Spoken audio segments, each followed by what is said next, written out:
एक राजा था जिसका नाम था नरकासुर, एक नाम उसका भौमासुर भी चलता था। वो पृथ्वी का बेटा था, बड़ा खतरनाक था। जिस राज्य में जाता था वहां पर युद्ध करता था तो सुंदर स्त्रियों को, दासियों को बंदी बना करके अपने बंदी गृह में बंद कर देता था। भगवान ने किसी को पत्र भेजा, भगवान एक बहुत खतरनाक है। भगवान पहुंच गए, तो जहां पहुंचे भौमासुर को समझाया, भाई मान जा, परंतु भौमासुर नहीं माना। भगवान आवेश में आ गए, युद्ध छिड़ गया। युद्ध इतना भयंकर चला कि खूब लोग डरने लगे, परंतु अंततो गत्वा हमारे युगल सरकार ने भौमासुर का वध कर दिया। बोलो द्वारकाधीश भगवान की जय हो। 16,000 सौरानियों को इसने बंदी गृह में डाल रखा था, सबको स्वतंत्र कर दिया। भगवान ने कहा, देवियों अपने अपने घर को जाओ, अपने अपने पिता, माता पिता, पति के घर पर जाकर के अपना जीवन जियो। सब हाथ जोड़ करके चरण पकड़ ली और बोली, महाराज अब हमें कौन अपनावेगा? क्यों? हम पर दाग लग गया कि हम भौमासुर के बंदी गृह में रहे, तो भला कौन हमें स्वीकार करेगा? ये जगत बड़ा विचित्र है। ठाकुर जी अब तो हमारे पास 2 ही रास्ता है। कौन कौन? एक रास्ता मृत्यु का है और दूसरा रास्ता अब आपके चरणों में सदा जीवन बिताने का है। अब चाहो तो मृत्यु के तरफ भेजो और आप चाहो तो अपना बना करके हमारे जीवन को धन्य कर दो। भगवान बोले, भाई ऐसा तो कोई उपाय नहीं है। तो सभी रानियां कहती हैं, सरकार इस जगत के झमेले बड़े विचित्र हैं। सच्चाई भले ही कुछ और हो, पर यहां के लोग बातों में आकर के असत्य बात को भी सत्य बना देते हैं और परेशान करते हैं। अब हम पर कलंक लग गया कि हम भौमासुर नरकासुर की कैद में रहे, तो हमें कोई स्वीकार नहीं करेगा। देखो एक बात और,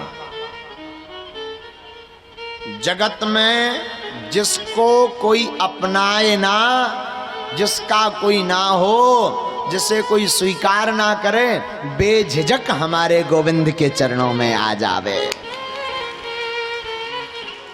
जिसका कोई सहारा नहीं, उनके सहारे हमारे ठाकुर जी बनते हैं। और जगत तो सब स्वार्थ बस है, सब स्वार्थ बस प्रीति करते हैं। जब तक स्वार्थ पूर्ति नहीं हुई खूब पूछा जाएगा। फूफा जू की जरूरत केवल ब्याह में हो। फूफा जी जो रिश्ते वाले हैं ना, इन्हें बारात के 4-6 दिन पहले से पूछबो शुरू कर दो। जा जरूरत है, जहां ब्याह भाव बहू घर पे आई, सो अब चाहे फूफा जी बिना रसगुल्ला के राय, चाहे नमक में पूरी खाएं, कोई मतलब नहीं। जब लो भावने नहीं पड़ गई, अरे फूफा जी वहां बुलाओ यार, थाली लगी, तब लो भोजन को कौन नहीं टूटा था भैया जू को। जगत बड़ा विचित्र है। स्वार्थ लाग करही सब प्रीति, प्रीति, सब स्वार्थ बस प्रीति करते हैं। अगर कोई बिना स्वार्थ का इस जगत में है तो सिर्फ हमारे ठाकुर जी हैं, जिन्हें कोई स्वार्थ नहीं है। जो कहते तुम आओ तो कोई स्वार्थ नहीं, आकर के हमारे चरणों में बैठो, बस हमें कुछ नहीं चाहिए। भगवान से पूछा, भगवान तुम्हें कछु जरूरत पड़त का? भगवान कहते हम कुछ नहीं चाहते। आप चाहते क्या हैं? प्रसन्न कैसे होते हैं? भगवान कहते हैं, जो भक्त मवीवा मेरी तरफ देखता हुआ, मेरे प्रति हर कर्तव्य का पालन करता हुआ जीवन जीता है, वो हमारा परम प्रिय भक्त होता है। तो श्री प्रभु को, ठाकुर जी को कुछ भी जरूरी नहीं है। हमारे प्रभु जी को तो केवल और केवल भक्ति प्रिय है। भक्ति के बिना नर पशु के समान है।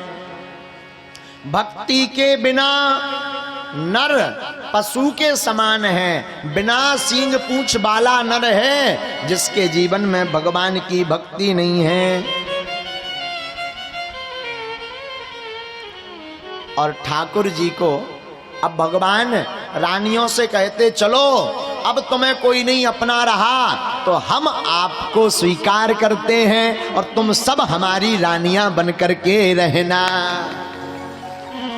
आहा हा, जय जय करने लगी। रानियां कहती सरकार हमें आप भरतार के रूप, करतार के रूप में मिल गए, पति के रूप में मिल गए, अब भला क्या चाहिए।